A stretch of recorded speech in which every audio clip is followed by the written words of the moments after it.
What's going on, Jerome's beautiful Wednesday? Birds are chirping and stuff, and it's time for another Vikings news dump. So, of course, the main story yesterday was Julian Pearl. But the main story yesterday was the Vikings making a trade for Jaguars left tackle Cam Robinson, the ninth-year veteran, a former second-round pick out of Alabama, former Outland Trophy winner, and he is definitely a competent veteran, a pass-blocking left tackle, run blocking. We'll work on that. Right, but the main thing is the compensation is very, very nice. Cam Robinson, a conditional 2026 seventh that can go away based on playtime, and Jaguars get a conditional 2026 fifth that can become a fourth based on playtime. So basically, for a 2026 day 3 draft pick swappy swap, the Vikings probably get the best left tackle given their situation. And I know that a lot of people are mad. Well, they need defensive linemen, blah, blah, blah, blah, blah. They can, Kwesi can do both. Like, you can walk and chew gum at the same time, unlike, I don't know, Lions fans. But Cam Robinson was a great pickup for the Vikings at this stage. But I do agree with you. Like, the Vikings making this move right now, like, this is a move that still says, like, hey, we are still fighting.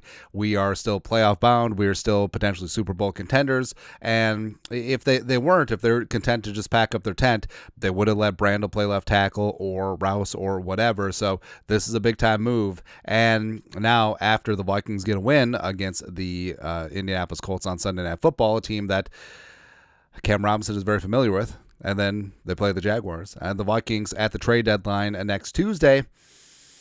Please, Dexter Lawrence, J.C. Horn, one time-o. One of the two. Or hell, find a way to get both. Don't know how they would do it, but also, Sunday Night Football, the Vikings are going to be playing Jumpin' Joe Flacco, the veteran, elite quarterback in place of former starter Anthony Richardson. Now, the Colts are very clear that this doesn't mean the rest of the season. It could just be a one-game benching for, I don't know, Richardson tapping out because he was tired against the Texans last Sunday. But the Vikings will now be getting Flacco. Now, I feel like the backup quarterback curse of the Vikings, where we can never beat a backup quarterback, I don't know if that should apply to Flacco, because Flacco was a starter. Flacco was a Pro Bowler, Super Bowl MVP, all that stuff, elite. So, I don't know. But Richardson, you drafted a project, and you knew who's going to be a project, and now you're benching him after 10 career starts? Nah. Now, I think in a vacuum, does Flacco give you the best chance to win on Sunday? Yes. And the betting markets reflected that, because the Vikings were 7-point favorites with Richardson, and then with the Flacco news, they dropped down to 4.5 to 5 in some spots, right? So Vegas knows, or at least the people do think that Flacco gives them the best chance now, but I feel like that's not seeing the forest through the trees. I still believe in the upside of Anthony Richardson. The dude just needs reps. But I understand it. 4-4 the Colts. They have playoff aspirations, and maybe at this point Flacco gives them the best shot, and the Vikings certainly cannot take that lightly. Also, hopefully not taking things lightly, is slinging Sam Darnold. Hey, remember when he was September NFC Offensive Player of the Month? Great. Hopefully he can get back to where we once belong. And Sam Darnold, oh my gosh. We need to get back there. A main piece of the Vikings getting the passing game back to where it was is TJ Hockenson. And Wes Phillips fed the local media jackals on Tuesday, talk about Hockenson's availability. Quote, I know TJ is healthy, and it's been a long time since he's played ball, but he's eager to get out there. I don't see any limitations athletically and getting back into football shape. So hopefully, knocking down all the wood, hopefully Hockenson is 100%, and hopefully he can make his debut against the Colts, because the Vikings certainly do need him in the middle of the field. Because, I don't know, like, the whole thing about Darnold is that he's hanging on to the ball perhaps too long, but that's not necessarily all on him. It's not like he's passing up open receivers consistently. Maybe he is just waiting for that deep shot. Maybe that's what Kevin O'Connell designed up. But now with Hockenson back over the middle of the field, it's going to be a major part of it. Also, speaking of middle of the field, and Deontay Johnson going to the Ravens, it's kind of a big deal. But it's very clear that the Panthers are in sell mode. So I'm not saying, I'm just saying. Now, I wouldn't give up draft capital unless it's like a late round pick swap. But hey, Panthers, if you wanted to cut him and then the Vikings perhaps pick up a little piece of that. Actually, no, there's no waivers until after the trade deadline. So I don't know. We'll work out something, but just bring him home. All right. As long as he is fine being wide receiver 4 or 5, and also he understands that he's not going to get the targets that he wants, but that's okay. Frankly, the Vikings need a middle of the field and red zone weapon, and Thielen certainly still has that, even at an advanced age. Also, the Vikings need to have back in the middle of the field Blake Cashman outside. How about that? Now, it's been a pretty clear split of the Vikings defense the first 5 games with Cashman, and then the last 2 games without Cashman. Now, there's been a lot of things otherwise been going on, but not having 51 certainly been a problem. But Vikes fan page, Vikings middle linebacker Blake Cashman has been working like crazy to return from his turf toe injury, and head coach Kevin McConnell really hopes to have him back on Sunday night against the Colts. He mentioned to PA on the mic. Now,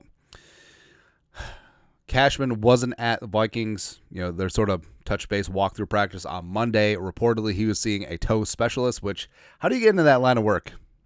I feel like you have to have some sort of specific fetish and still a medical professional. I don't know. But Cashman, hopefully that toe is good to go. Hopefully he returns to practice at least in limited capacity today. And the Vikings, they certainly do need him, as Jonathan Taylor-Thomas is coming into the building. Joe Flacco is going to be attacking the middle of the field, and Cashman in coverage, as well as Cashman's leadership, certainly going to be needed. Lastly, so Halloween is coming up, and I love that the way that the Vikings are dialed into the community, always giving back. CJ Ham and Cam Akers visited the Children's Minnesota Hospital, which... not getting into the weeds, but that's a place that's definitely been near and dear to us as of late. But thankfully, things are very much good to go. But they do fantastic work there, and love that the Vikings give back to the community in that regard. And CJ Ham looking like the Hulk. CJ Ham should be the Hulk as the Vikings run heavy personnel in goal line. So you got Cam Robinson, you got Blake Brandel left guard, Bradbury. Still. Then you got Dalton Risner in for Ed Ingram at right guard, and then you have O'Neal at right tackle. Ed Ingram at fullback. He doesn't have to pass block. He just has to run people over, which he can do. All right? Okay, focus on what a player can do versus what they can't do, which Ed Ingram can't pass block.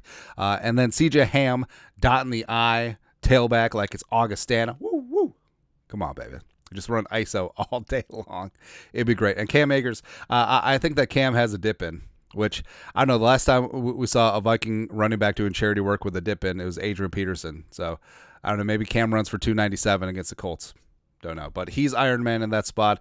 And the Vikings, the men in the trenches, also did a fun Halloween fashion show.